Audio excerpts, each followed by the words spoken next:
excelente especialista en historia medieval y posiblemente la persona que más sepa del mundo de los irmandiños. Siempre es difícil decir esto, pero de otras muchas cosas también. El currículum de Carlos es muy amplio. Yo creo que a todos nos da un poquito de vergüenza cuando en presencia propia alguien se pone a enumerar nuestros méritos. Yo no voy ahora hacer todo su currículum. Creo que estamos en presencia de un especialista internacional de primera talla, que es un honor que esté en la Universidad de Santiago, de la que lleva muchos años siendo profesor de Historia Medieval, vinculado al Instituto Padre Sarmiento, al Consejo Superior de Investigaciones Científicas, y coordinador de una red académica que yo he descubierto recientemente, que se llama Historia Debate, en la que participan profesores de historia prácticamente de un centenar de universidades de todo el mundo. Él es el coordinador de esa red académica. Y esa Historia Debate no es hoy el tema que nos trae aquí, no me quiero apartar de la cuestión irmandiña, pero os digo que desde la perspectiva de un observador de la realidad, de un lector apasionado de la historia, la perspectiva que introduce esa historia de debate, cuyo manifiesto he estado leyendo y me ha parecido fantástico,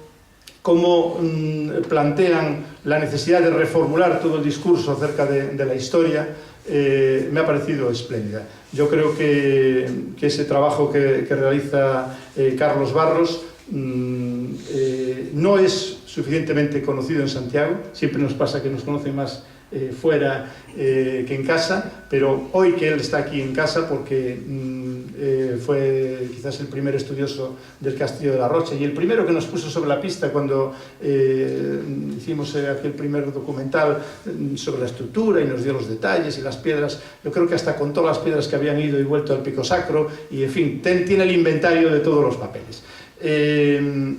Autor también del libro que os he traído aquí, Mentalidad Justiciera de los Irmandiños, siglo XV, es un clásico, forma parte también de su tesis doctoral, ¿no? En su momento, también incluso con prólogo de Hermelindo Portela, creo. Y donde hasta se cita Ponferrada, que es mi pueblo, o sea, que es un libro muy completo, como podéis ver, o sea, tiene de todo, ¿no? Es decir, no, es que es un ensayo fascinante. Yo lo tenía muy olvidado, porque tardamos en vernos, nos pasa como a vosotros, pasan 20 años de boda en boda, y sin embargo, con esta maravillosa ocasión me cuesta verlo, y os digo de verdad que leáis este libro de Carlos Barros para conocer a fondo las claves de la historia de Galicia, de la Galicia moderna, están puestas en el siglo XV, en la revuelta de los irmandiños. Pero eso, quien mejor lo puede explicar, sin duda, y por eso está aquí él hoy, es Carlos Barros. Os dejo con él.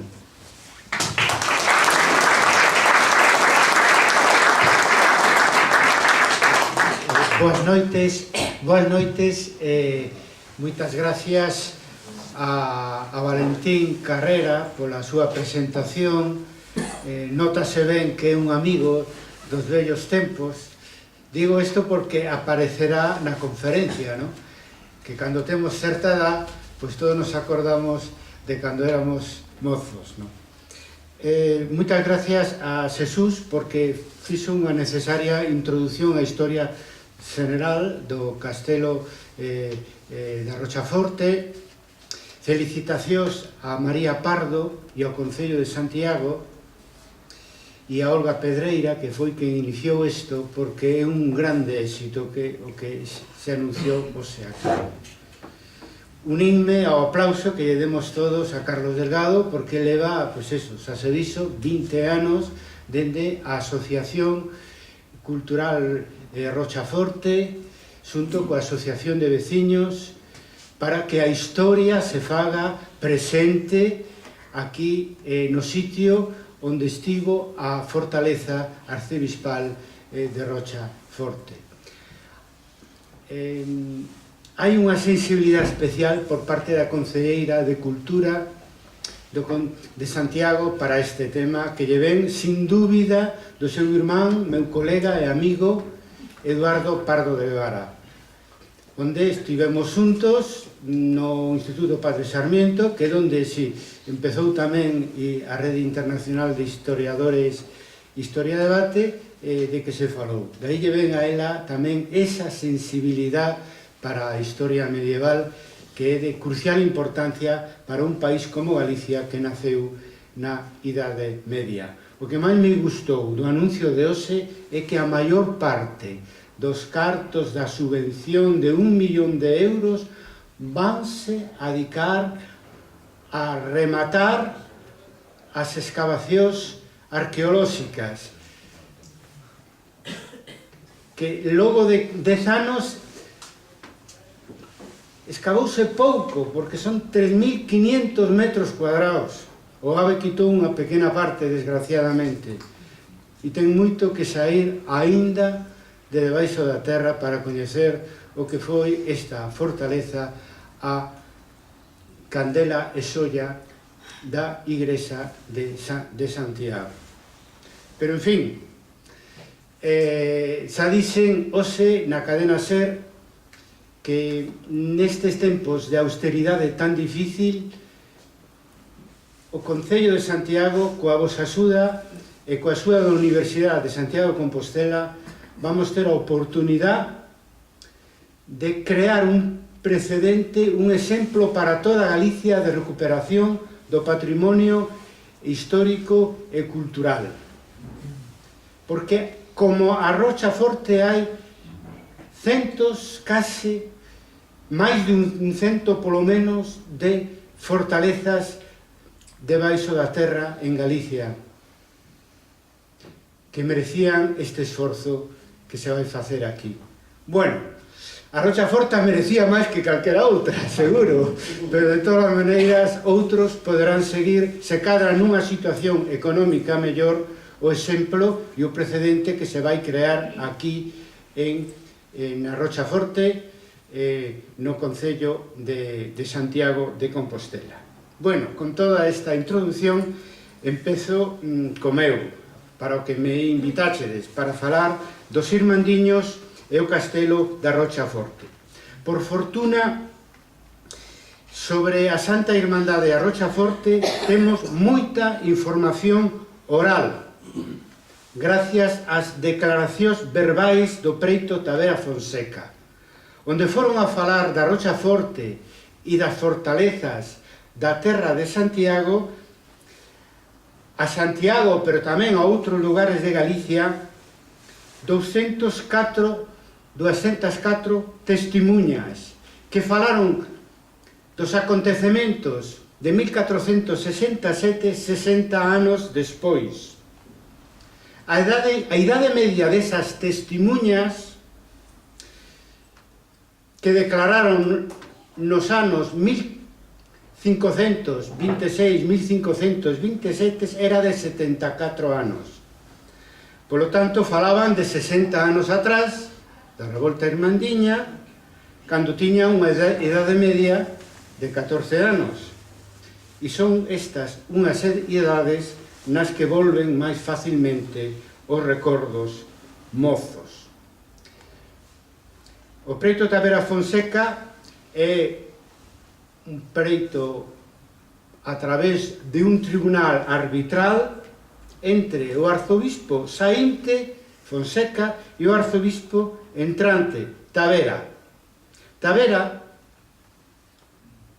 arcebispo cortesán, absentista, acusaba a Fonseca, tamén moi importante na época de Carlos V, acusaba a Fonseca pai e Fonseca fillo de non obrigar aos vasalos a reedificar as fortalezas.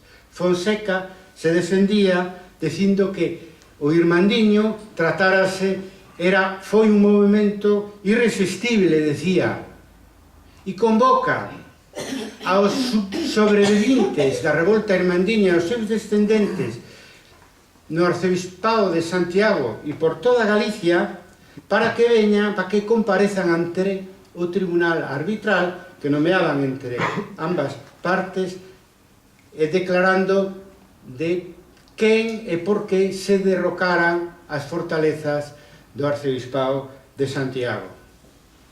Resulta desas declaracións unhas actitudes favorables e contrarias á Santa Irmandade de 1467. A grande maioría favorables. Prácticamente todos as testemunhas elexidas polo arcebispo Fonseca, naquel momento era o arcebispo San Toledo, pero tiña moita influencia aínda no Cabildo e na cidade de Santiago, non? Entón, a maioría das testemunhas de Fonseca eran favorables 60 anos despois a Santa Irmandade, a obra da Santa Irmandade. E unha parte das testemunhas nomeadas polo arcebispo Tavera tamén eran favorables a Santa Irmandade de 1467. O meu nome. A Rochaforte é a fortaleza máis citada no preito Tavera Fonseca, que aparecen a maior parte de Galicia reflexada. Dá a medida da súa importancia histórica no tempo a que nos referimos, a segunda mitade do século XV. Localicei 4 testemunhas da xurisdicción da fortaleza da Rochaforte, que se chamaba o Siro da Rocha. Inda se chama agora así dende o punto de vista eclesiástico, porque o Siro da Rosa é un dos arciprestávegos da Igrexa de Santiago, non? Estos 4 do Siro da Rocha, é dicir, da xurisdicción da vosa fortaleza, eran un da parroquia de Calo, outra da parroquia de Luou, outra da parroquia de Oza, as 3 do Concello de Teo, e unha cuarta testemunha da parroquia de Fecha, que agora está no Concello de Santiago. É de especial interés ver que din 60 anos despois os vosos, digamos, antecesores, é dicir, os veciños da Rocha, sobre os feitos da revolta irmandiña e do seu derrocamento.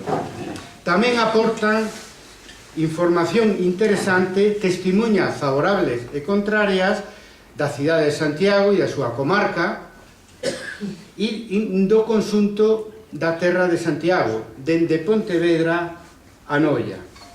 A Rochaforte foi decisiva no século XV para os arcebispos de Santiago, para os cabaleiros da terra de Santiago e que é o que nos traiose aquí para a Santa Irmandade do que, xa se dixo, era o maior señorío do reino de Galicia, o arcebispado de Santiago de Compostela. A grande maioría das testemunhas do Peto Tavera Fonseca son directas, é dicir, ou participaron na revolta ou foron testemunhas oculares, é dicir, eran nenos que se acordan do que viviron 50 anos antes, 60 anos antes. É como acordarse aquí para persoas dunha media de 70, 80, incluso 90 anos, dos feitos en Galicia, en España, dos anos 50. É dicir, non é demasiado difícil. Para o historiador, esta memoria expresada directamente dun xeito oral nas probanzas Tavera Fonseca aporta, en primeiro lugar, datos sobre a revolta irmandiña que non están nas fontes escritas. Non temos ningún relato da revolta irmandiña fora do preito Tavera Fonseca. Anacos de información, algúns documentos contemporáneos da propia Santa Hermandad, pero a maior parte da información que manexamos para saber o que foi a revolta irmandiña se extrae do preito da Vera Fonseca, é dicir, de ese enorme arquivo oral de máis de 200 declaracións de veciños de todo Galicia, a maior parte deles do Arcebispado de Santiago, sobre os feitos de 1467. Pero, ademais de datos, estes testemunhos directos orais nos aportan algo que non sempre está ao noso alcance, que non sempre está ao alcance do historiador. É dicir, o que pensaban, sentían, imaginaban os protagonistas e os antagonistas dos feitos irmandiños. É dicir, a historia máis humana posible. É dicir, a historia vista dende o punto de vista dos seus protagonistas, dos seus actores, desde o punto de vista das mentalidades colectivas. O primeiro que nos atopamos, analizando as declaracións dos 4 veciños da Rochaforte, pero tamén de outros, son dúas visións contrapostas e complementarias, aproveitamos todos, pero a visión favorable e a visión desfavorable ou contrarias de a Rochaforte por parte das testemunhas é moi, eso, contraposta e complementaria, non? Unha parte importante das testemunhas de Tavera insisten que e se reducen a falar da Rochaforte como a fermosa xoia da Igrexa de Santiago, cual era certo, ademais. Pero, prácticamente todos as testemunhas de Fonseca e unha parte das testemunhas de Tavera insisten unha outra vez que a Rochaforte era un niño, en castelán, un nido de malfeitores, que ademais se trata de unha imputación generalizada en toda Galicia para referíndose ás fortalezas do reino. De maneira que os favorables, sobre todo os que viviron máis perto da Rochaforte, aportan sobre todo un memorial de agravios contra non as pedras en sí, sino contra os que xestionaban a fortaleza, o alcaide e os soldados que vivían dentro. Un labrego de Calo di que indo seu pai con outros da parroquia a levar carros de pan a Santiago, comillas, no preito da Vera Fonseca traducen do galego ao castelán os escribanos, porque tanto Fonseca como Tavera eran de Castela, non? E entón os escribanos, que eran bilingües, traducían as declaracións das testemunhas ao castelán. E eu vou citalas en castelán para preservar a súa literalidade.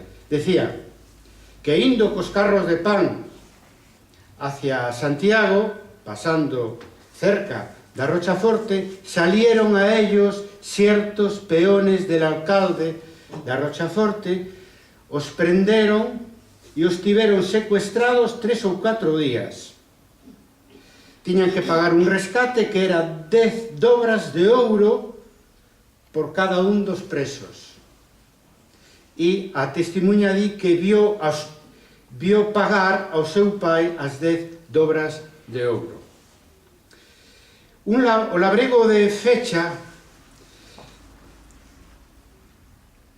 nos di que vio acoger en ella, na Rochaforte, ladrones y malhechores. Prendieron a un tío deste testigo, lo espeitaron con 80 dobras de ouro. Un pescador de Pontevedra, que era originario de Boqueizón, di, o casteleiro, o alcalde, que estaba en la Rochafuerte de Santiago, fuera a prender al abuelo de este testigo que vivía cabe, cerca, de Monte Sacro, y lo llevara preso a la dicha fortaleza, y allí les pecharan por 100 dobras de oro que el abuelo pagara. Pasaron de 10 a 80 e agora pedían por rescatar a unha persona que pasaba polo camiño nos arredores da fortaleza 100 dobras de ouro, na miña opinión unha enorme fortuna para a época que pagaban para salvar a súa vida. Conclúe o pescador de Pontevedra, originario no Pico Sacro, vamos, no concello actual de Boqueixón. Por aquella causa, la gente común del dicho reino de Galicia se levantara contra los dichos caballeros y señores. A denuncia máis completa, máis detallada das malfeitorías que se facían dende a Rochaforte ven de un labrego de cruces de Padrón, que nomea os delincuentes que había entre os criados do alcalde, que era Álvaro Sánchez de Ávila, resedor de Santiago e fiador. Por exemplo, un dos que estaban con él na Rochaforte era Diego de Prado, que, comillas, tomara una moza de la ciudad de Santiago y la forzara yendo ella al monte por leña, la llevara a la fortaleza y después a Padrón y la tuviera en su poder 3 o 4 años. Esto Diego de Prado, soldado do alcalde da Rochaforte, tamén fixo isto. Él y otros sus compañeros trasieron preso a un carnicero de Santiago, lo traían por el monte, lo llevaban a un río diciéndole que lo ahogarían si no daban las 100 doblas de ouro. Parece que o precio era fixo, finalmente, e pagou este carniceiro de Santiago 40 doblas para poder volver a casa. Un terceiro caso deste veciño, que un labrego de Cruces, Padrón, que se chamaba Martín de Tarrío, non se refire aos delitos, senón aos tributos feudais, impostos que tiñan que pagar pola forza os vasalos, que finalmente non diferenciaban no período anterior á revolta armandiña entre tributos e delitos. Pois este di: vido que el camino que viene de la villa de Padrón para la ciudad de Santiago ponía a Rochaforte un cesto para que de carga de pescado que pasaban para Santiago echasen 8 o 10 pescados. Aquel que no echaba el dicho pescado en el dicho cesto lo mataba. Outras veces se denunciaban os veciños vosos 500 anos atrás roubos directos. O cuarto caso do noso informante de Santa María de Cruces, Padrón. Juan de Lamas, criado del dicho alcalde, y otros 3 o 4 tomaran una carga de pescado a Fernán de Campelo que llevaba para la dicha ciudad de Santiago. Después di o labrego de Padrón, veu que la dicha hermandad asaetearon a Juan de Lamas por causa dese roubo. A Santa Hermandad fixo unha xusticia exemplar cos delincuentes deste tipo, que despois copiaron os reis católicos, esa maneira de exercer a xusticia. Martín de Tarrío, este labrego de Cruces, sabe moito porque estivo un tempo dentro da Rochaforte co alcalde deses tempos, Álvaro Sánchez de Ávila, e logo, consecuentemente, participa activamente no derrocamento da Rocha Forte e da Rocha Branca de Padrón. Tiña en 1467 30 anos. En resumen, secuestros con tormento e rescate, violacións de mulleres, roubo de mercadorías e gando que non se dan no caso da Rocha Forte, pero tamén se denuncian por parte dos irmandiños en toda Galicia. E tributos ilegais que non correspondían aos usos e as costumes nesa jurisdicción. Desencadenan a revolta contra as fortalezas en toda Galicia, a grande revolta da Santa Irmandade, mentalidade justicieira, que estudiou nese libro que moi amablemente Mentalidade de Justicieira aos Irmandiños ven de comentar Valentín Carrera na súa presentación. En 1467 a Rocha Forte era un obstáculo e un perigo para os veciños da súa jurisdicción, do Siro da Rocha, para os viaxeiros dos dous camiños que xa se dixo pasaban pola Rocha Forte. Sobre todo era un perigo para os que comerciaban entre Santiago e os portos do Arcebispado nas Rías Baixas, para os que comerciaban entre Santiago e os portos do Arcebispado na ría de Nullos de Muros Noia. Esos dous camiños, a se dixo, son o camiño portugués, Santiago, Padrón, Pontevedra, Portugal, e o camiño que vai de Santiago a Noia e Muros, ambos estudiados xa por meu colega e amigo Hermelindo Portela. Bueno, esta imaxe que tiñan a maior parte, que existía na maior parte da opinión pública na terra de Santiago e no conxunto de Galicia, non solamente da Rocha Forte, sino das fortalezas e dos señores das fortalezas a mediados do século XV. Pero no preto de Tavera Fonteca nos atopamos que é un interesante de facer unha historia, digamos, dialéctica, de non ver só unha visión, sino ver tamén o anverso desa visión, verdad? Entón, a visión mayoritaria era pro-irmandiña, ou é incluso nos primeiros anos dos reis católicos, evidentemente. Pero é moi interesante tamén como os que teñen unha actitud contraria á Santa Irmandade, 60 anos despois, reactivados por Tavera, necesitados de testemunhas que foran contra a Fonseca, que veredes logo que finalmente se aliou cos irmandiños. Entonces, estas testemunhas contrarias salientan outra imaxe da Rocha Forte, que completa, digamos, a visión histórica do momento e do noso obxecto de investigación, que é a Rocha Forte e os irmandiños, verdad? Desa imaxe se desprenden, en primeiro lugar, valores militares e cabaleirescos, empezando polo propio nome, a Rocha Forte, a idea de fortaleza no sentido de virtud, non?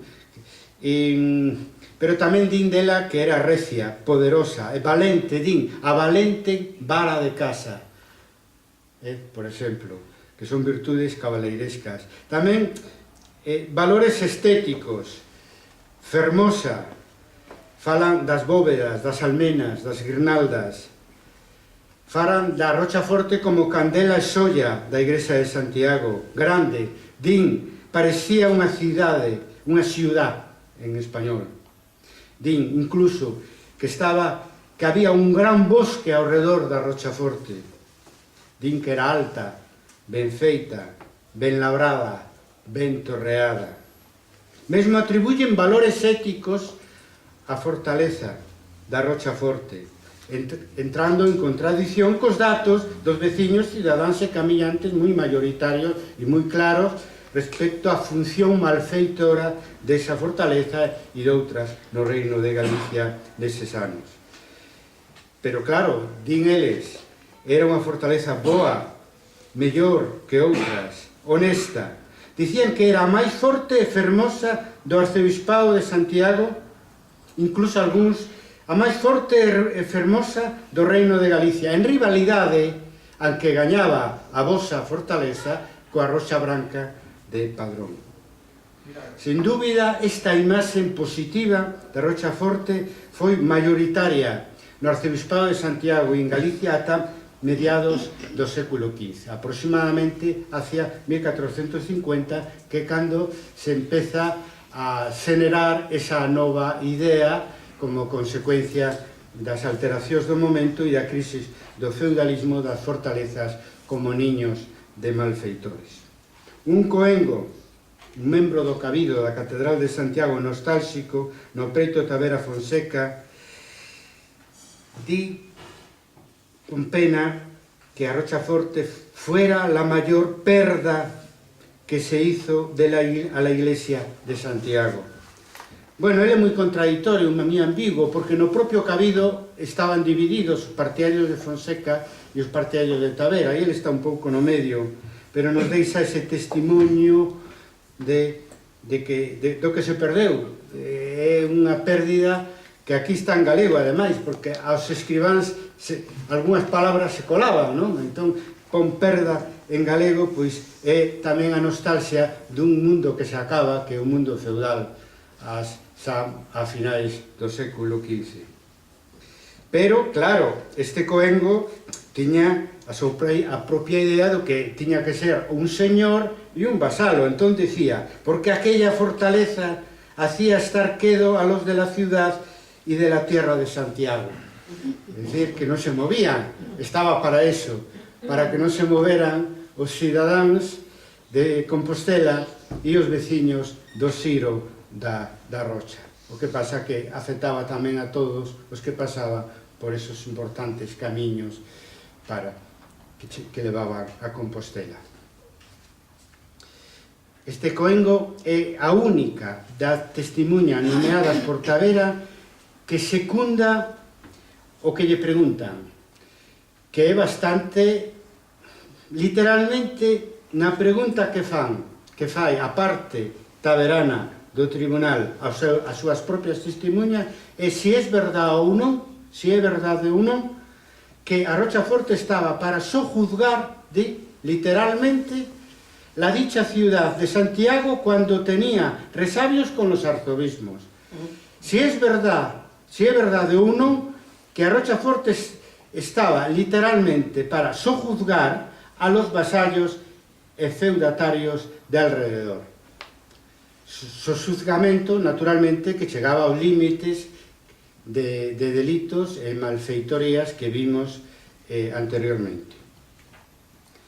Bueno, isto justifica o asalto a Rochaforte, que é ao que vou facer referencia agora. Entre as testemunhas do perito Tavera Fonseca xa dicen que é a máis citada nese arquivo oral, que son as probanzas do tribunal arbitral entre eses dous arcebispos, unánimemente din que foi derrocada pola Santa Irmandad do Reino de Galicia, a única que houbo, porque as irmandades antes desa eran irmandades locais. E eu diría máis, que a primeira fortaleza derrocada na terra de Santiago, senón de Galicia, pero non dispoñemos dos datos completos. E a caída da Rochaforte ten unha grande influencia na terra de Santiago e en toda Galicia. E explica un pouco como a Santa Irmandade pasa, a partir de abril de 1467, dos acordos da Xunta de Melide, onde se decía que todas as fortalezas do reino tiñan que estar baixo o control da Santa Irmandade. Eles o que facían é quitar o alcalde de tal señor e poñer un alcalde propio da Santa Irmandade. Entón pasan do simple control ao derrubamento. E eu entendín ese cambio do simple control das fortalezas para que non se fixeran dende elas males e danos, forzas e agravios, se pasa aos derrubamentos porque algunhas desas fortalezas se resisten a pasar ao control da Santa Irmandad, que ademais tiña o apoio do rei Enrique IV. E o caso da Rochaforte é paradigmático nese sentido, porque os que estaban dentro da fortaleza, seguramente por medo, se resistiron todo o que poideron a pasar a mans da Santa Irmandad. Por medo, porque este ambiente de denuncias que había sobre os males e agravios que facían estaba, como podemos supoñer, moi generalizados. Entón resisten, e ao resistir provocan o asalto, e a provocar o asalto, pois os asaltantes acaban derrocando as fortalezas para que non se volvan a repetir os feitos que viñan denunciando. Unha cuarta testemunhada que aínda non aproveitei a súa declaración vinculada a Rochaforte, Pedro de Ramil, un labrego de 90 anos que el non fala dos seus familiares, do seu pai, do seu avó, do seu tío, non, el fala del mismo, que el foi víctima dos homes da Rochaforte, dos homes do alcaide Álvaro Sánchez de Ávila, que lle queimaron a súa casa cunha criatura dentro que morreu, que era a sobriña da súa muller dentro. Dicía que a sobriña da súa muller dentro morreu queimada, bueno, supoñemos que non sabían que estaba a criatura dentro, como di el, pero morreu e quedou sin casa. Participa naturalmente no seu derrocamento e conta que chamaron dende Compostela, llamaron a la gente de su comarca para que fuesen a derrocar a Rochaforte. E en Santiago vio leer mandamiento del rey que mandaba derrocar las dichas fortalezas por los males que de ellas se facían. Y al tiempo que la derrocaban, fala agora da Rochaforte, toda la gente y los dichos alcaldes decían altamente: viva el rei. Viva el rei é o único lema irmandiño documentado. E para mí, que a partir que se inventou aquí, na Rochaforte, no asalto a Rochaforte, e que logo se aparece comentado no Perto de Fonseca noutros lugares de Galicia. Un ferreiro de Santiago di: la trabucaron, e hasta que la tomaron, estuveron ali. E despois de tomada, la desfaceron del todo. A Rochaforte e a súa caída foi un grande éxito inicial da revolta. Unha testemunha di que en 1458 o conde de Trastámara e outros cabaleiros con 3 trabucos non la derrocaron entonces, o sea, que o que logrou a Santa Hermandad non o logrou 9 anos antes unha coalición de cabaleiros que se opoñían ao arcebispo Rodrigo de Luna. Os trabucos son catapultas que proyectaban contra a fortaleza grandes pedras en forma de bola. Xa sei que de facedes así porque das excavacións das diferentes campañas saíron moitas delas que están aí, e é un dos atractivos futuros da posta en valor da Rochaforte, porque aí vese como era a guerra naquela época. Tamén vémolo nas películas, porque son uns artefactos de madeira normalmente, etcétera, que o vemos funcionar nas películas ben feitas de tema medieval. O cronista Diego Varela, na súa obra Memorial de Hazañas, di que os trabucos do conde de Trastámara e aliados botaron contra a Rochaforte 1500 piedras de ingenio, 1500 grandes bolas de pedra. Foi un cerco moi longo, durou 1458-59, 16 meses, aproximadamente 3 grandes balas diarias. Trátase de o que eu chamo un cerco de mantenimento. Tamén houbo, na época hermandiña, un sobre a cidade de Tui, que tardou un ano en ser tomada polos irmandiños. E entonces hai ese tipo de cercos, e hai o cerco de asalto, é dicir, que sin dúbida foi o que se fixo para tomar a fortaleza de Rochaforte. Un cerco breve, onde a Santa Hermandad vai arrollando con pedras, pólvora e moita infantería, non? Por varias varias testemunhas dan a cifra da xente que asaltou a Rochaforte, 10-12.000 homes. Non é o exército maior, porque o maior é o que se forma en Lugo con apoios do resto de Galicia para perseguir ao conde de Lemos ata Ponferrada, uns 30.000, pero é un exército moi importante para a época, non? Decía un labrego da Estrada que esos 10-12.000 homes iban todos armados con sus armas. Non pensemos, como ás veces se caricaturiza por ignorancia histórica, de que iban con fauces e sachos, non? Con útiles agrícolas. Todos tiñan armas na casa, porque as armas moitas veces viñan do propio arcebispo, non? Porque formaban parte todos eles, pois claro, estaban dos exércitos señoriais, tiñan a obriga de servicio militar co arcebispo de Santiago, con outro señor ao que pertenecera. Por lo tanto, espada, lanza, casco, ao mellor unha protección para o peito, pois tiñan todos na súa casa, non? Outra, o labrego de Calo, xa citado, di: la combatieron hasta que la derrocaron. É dicir, que foi con enorme furia. Non quer decir que durara un día, pudo durar semanas, incluso meses, non sei, pero de todas maneiras foi un cerco, un asedio breve. Este exército que asalta a Rochaforte estaba formado fundamentalmente por xente de Santiago, Noia e Muros, e toda la ría de Arousa e todas as tierras de alrededor. No caso de Santiago, as terras de alrededor chegaban hasta Valga e Negreira, incluía Valga e Negreira, e no medio Brión, Ames, etc. E sabémolo pola Asamblea Constituinte da Santa Hermandad no couto de Santa Susana. Había xente de Cordeiro, de Negreira, etc. De unha zona moi amplia dos arredores de Santiago, senón co pequenas que eran as cidades naquel tempo non xuntarían naturalmente tanta xente. Quer decir que a maioría dos asaltantes eran labregos, como a maioría dos informantes, das testemunhas que aquí estamos usando, eran labregos tamén.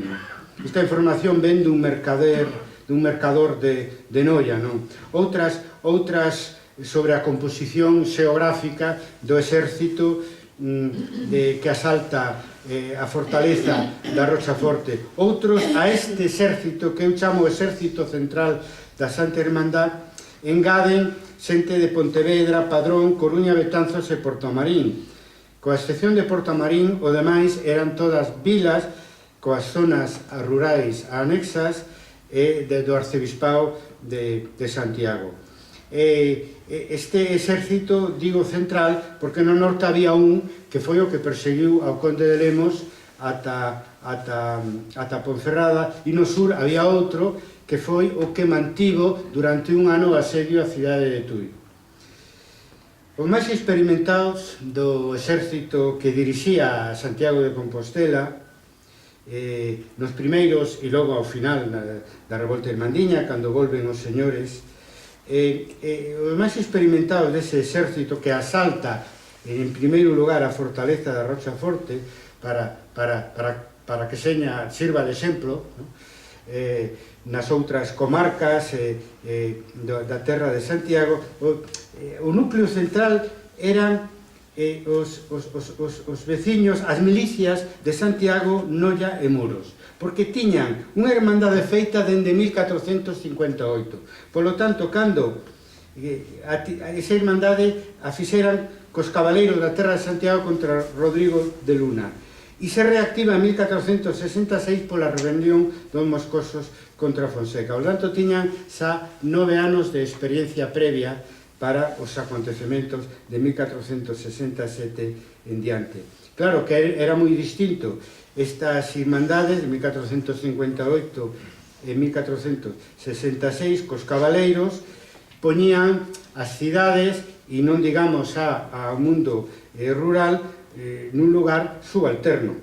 Sin embargo, a diferencia coa Santa Irmandade de 1467 é, en primeiro lugar, que non é local, xa o dice, abrangue o conxunto de Galicia, o reino de Galicia, din sempre unha e outra vez repite que se levantó la gente común y los pueblos del Reino de Galicia. E a segunda diferencia respecto das anteriores que tiveron lugar na terra de Santiago e na cidade de Santiago é que nesta mandaban os alcaldes. Di unha testimuña, mandaban derrocar los alcaldes, non os cabaleiros, que incluso nas iniciativas militares que teñen que ver coas fortalezas non as levaban os cabaleiros, ni siquiera os cabaleiros que estaban dentro da propia Santa Irmandad, senón os alcaldes, que no caso de Santiago de Compostela, os máis importantes, Xoán Domínguez de Liñares e Xoán Vinagre, eran cambiadores, era a fracción, digamos, financiera da burguesía compostelana, xente moi botada pa diante e que non deixou en ningún momento que, polo menos na insurrección contra as fortalezas, ninguén levara a iniciativa senón eles. Tamén é certo que eran os únicos que lle facían caso ao resto dos cidadáns, nun caso ao resto dos campesiños fora das cidades. Tamén é moi peculiar da Santa Irmandade de Santiago, estendida así a terra de Santiago, que levaban unhas varas de mando con unhas saetas pintadas, setas, é verdad que sona mal, pero en galego dice setas. Levaba unha saeta que é unha frecha de ballesta, de besta, se di en galego, pintadas. Non teño a seguridade de que estas varas de mando, este bastón de mando que ainda se usa agora para os alcaldes, pois con este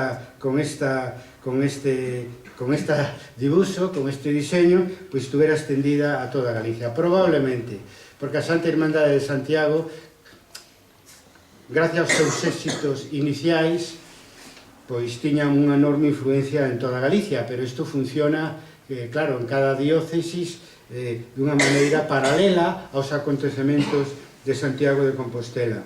Tamén unha peculiaridade do exército irmandiño que dirixía a Santiago de Compostela é que, ademais de trabucos, tiña bombardas. Eso descubriuse tamén nas excavacións, nas campañas que se fixeron dende o ano 2002 aquí na Rochaforte, onde aparecen unhas balas que non son de trabucos, que son de 10-15 centímetros, algo así, verdad? E que eso, para disparar eso, se usaba as bombardas, que son unhas armas de fogo primitivas, anteriores escopetas, pingardas e isto, e son uns tubos de ferro simplemente que con pólvora se disparaban utilizando un armazón de madeiras onde iban colocadas, ás veces tamén en batería, verdad? Isto eu non o detectei na revolta irmandiña noutros lugares, ata agora solamente en Santiago de Compostela, e aparece en varios dos asedios ás fortalezas aquí.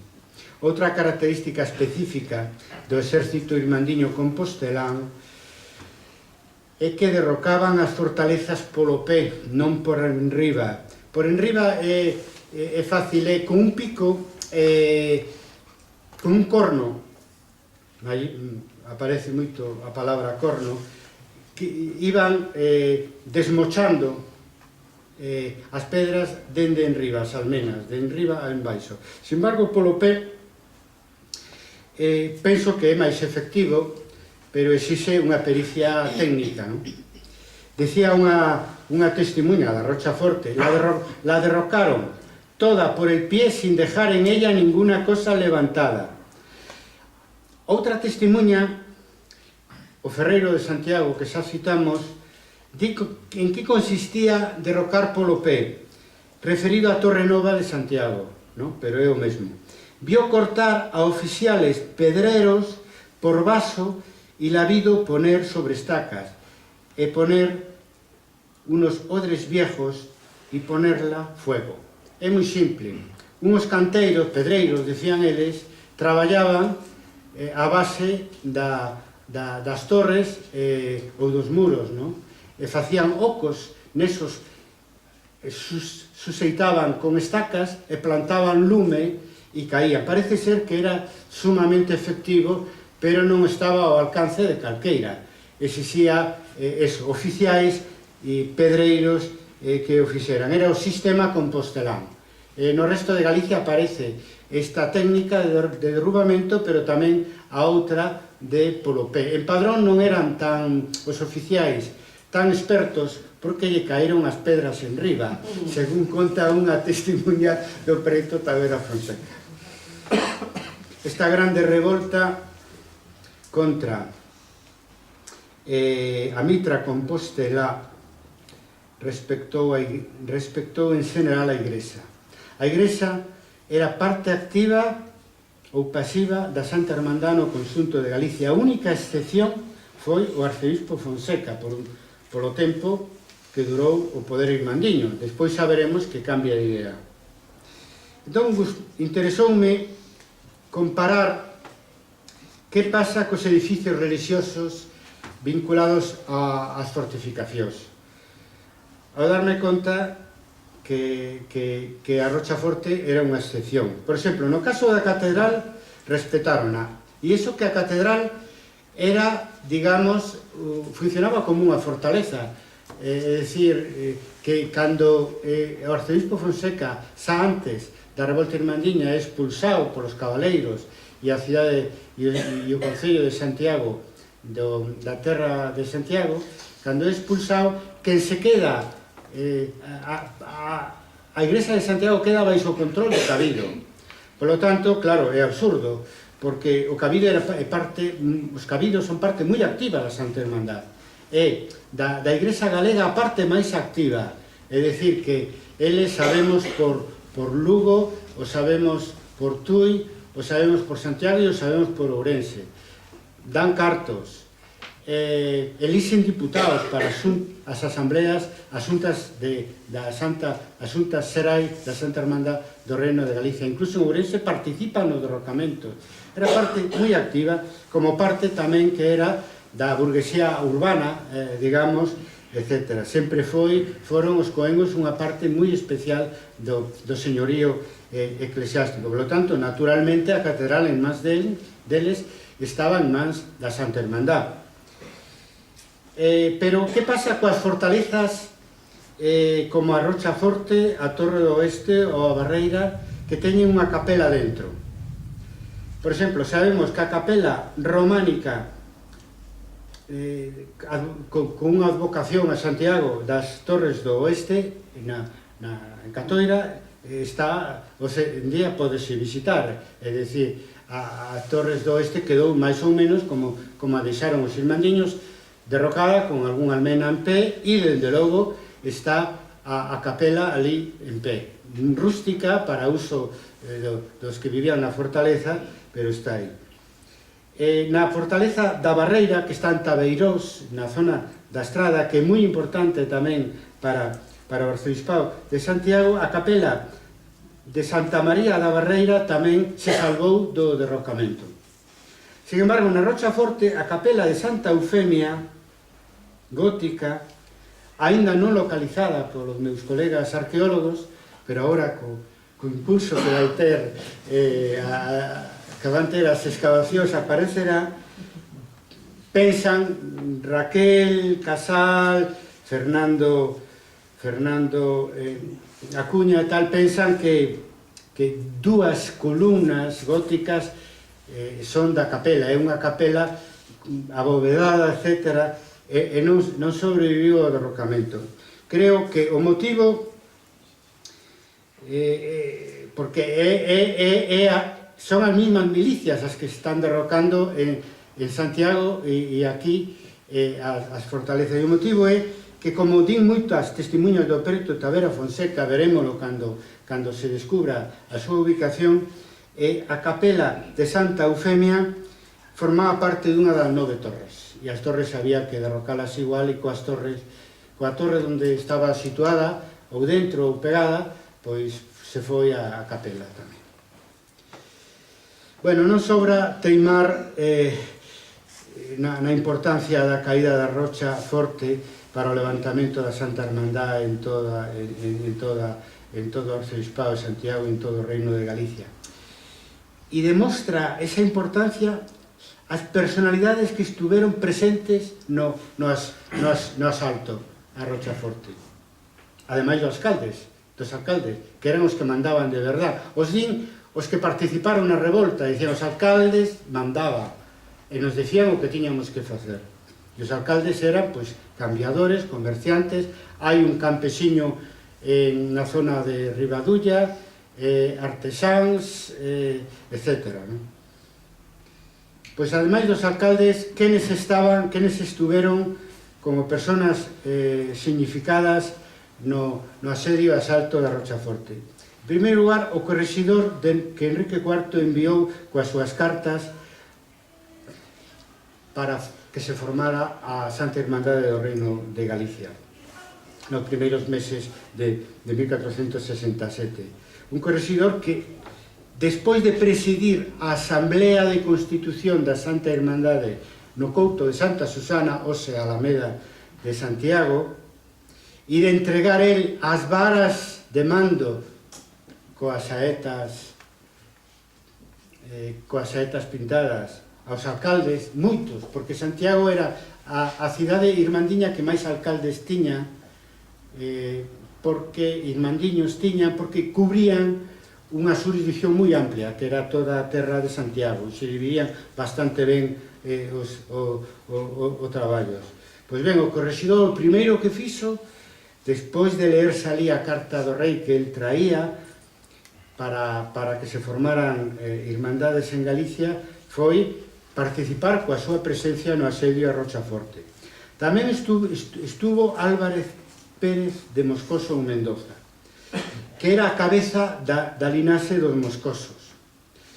Despois de que morrera o ano antes seu irmán, que asediou en 1466 a catedral e morreu dun tiro de ballesta, de besta, que lle tiraron dende a catedral. Entón, el quedou de cabeza da linaxe, era ademais o pertigueiro maior da Igrexa de Santiago e foi fiel, ten un especial mérito, saberedes, foi fiel a Santa Irmandade hasta a súa morte, en outubro de 1467, cando máis ou menos termina o ciclo de derrocamento de fortalezas na terra de Santiago.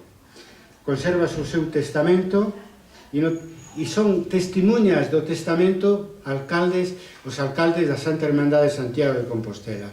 Quer decir que el morre en paz e reconciliado coa Santa Irmandade. Ten moito mérito porque mentras el está apoiando a Santa Irmandade, despois do derrocamento da Rochaforte, a Santa Irmandade derruba todas as fortalezas da súa liñaxe, dos moscosos.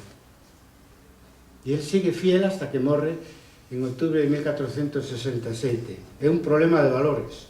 El aceptaba e entendía que era certo, que dende as fortalezas se facían males e danos e que non se podía seguir evidentemente así. Está tamén no acto, na toma de Rochaforte, o sobriño de Álvaro Pérez de Moscoso, Lope Sánchez o Mozo, dice nas declaracións do peito Tavera Fonseca. Logo será coñecido como Lope Sánchez de Moscoso, conde de Altamira. Pero naquel tempo, el, seguindo a seu tío, actúa como capitán da Santa Irmandade en Padrón no derrocamento da Rocha Branca. 2 anos despois, participará de maneira activa na contraofensiva nobiliar para desbaratar, decían, a Santa Irmandade. E entramos na parte final da miña conferencia e na parte final da historia da Rochaforte. Na primavera de 1469, Fonseca, que primeiro se exiliou en Redondela, que non era do arcibispado de Santiago, senón do bispado de Tui, logo en Monção, en Portugal, e finalmente en Salamanca, que é onde viña el e a súa familia.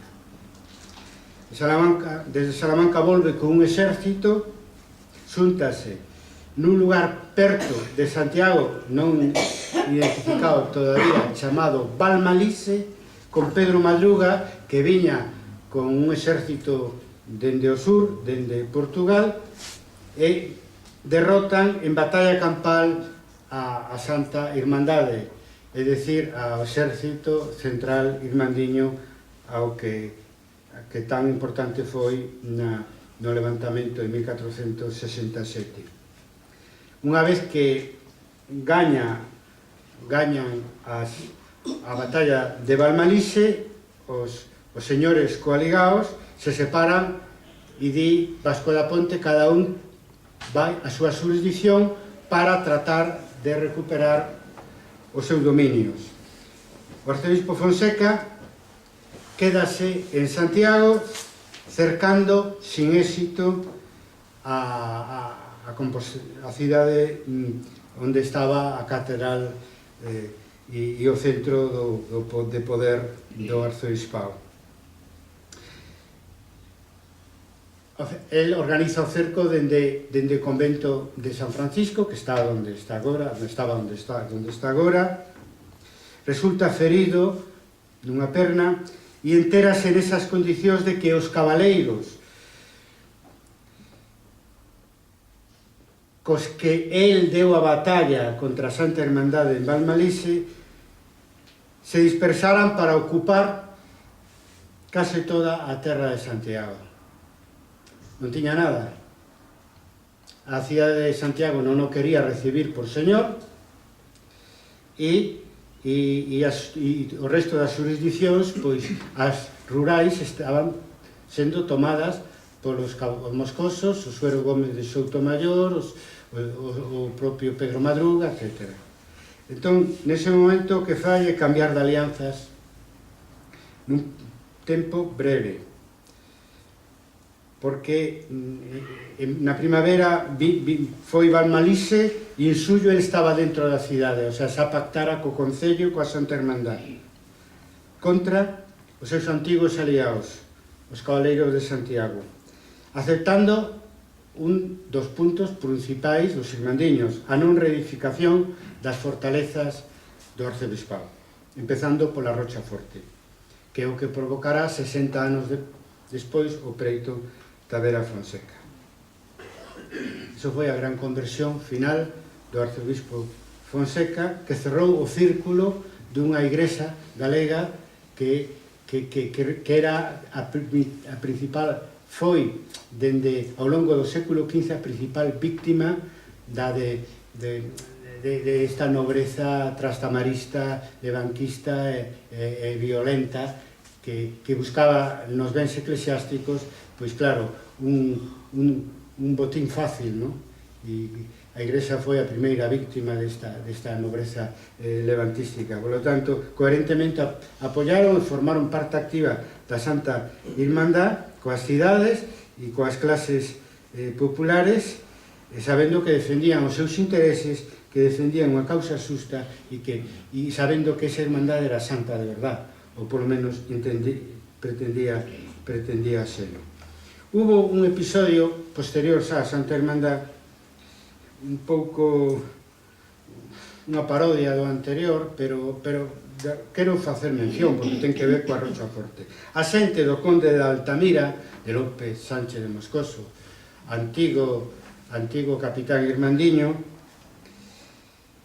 pois ocupa o sitio da Rocha Forte, o que quedaba, vamos, o sitio, o lugar, nada máis, o sitio, con un capitán, García Martínez de Barbeira, que era un home que traballaba para o conde de Altamira, e el ven con 100 escudeiros e peóns e 20 canteiros, e nunha noite levanta unhas defensas.